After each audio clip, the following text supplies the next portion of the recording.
Hi, I'm Matt Soergel with the Times-Union. Ray McKelvey, better known as Stevie Ray Stiletto, told me he didn't think his life would really provide much material for a documentary. But I think if you watch the movie that was made about him, My Life is Great, the Stevie Stiletto Story, you'll disagree.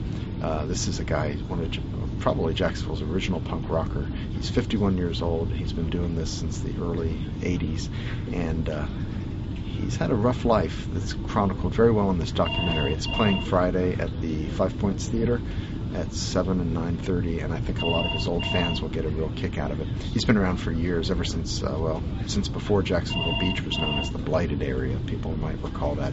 What a great name for a punk area, the Blighted Area.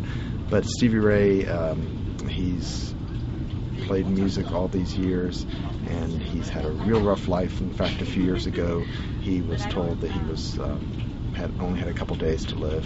He boozed, he took drugs, he lived off beer, heroin, crystal meth. He talks about it all quite frankly in this documentary, My Life is Great. And it was made by Kevin Dunn.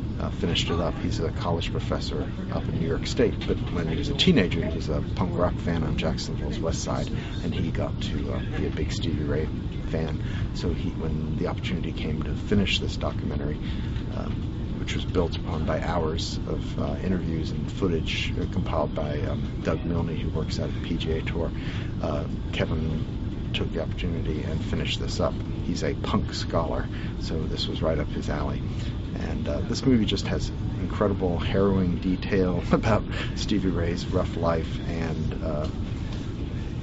lots of concert footage too, real loud, 2-minute raw punk songs of a band that many think could have made it big if they had been able to overcome some of their self-destructive tendencies.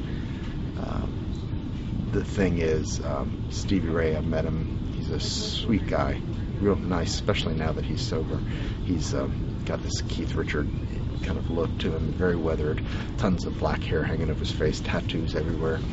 And that, of course, is the first thing you notice. But once you start talking with him, you'll see that he is, as the director calls him, a real Southern gentleman. Just got to look below the surface. So, My Life is Great, this Friday at the Five Points Theater. Read about it in the Times-Union on Wednesday and on Jacksonville.com.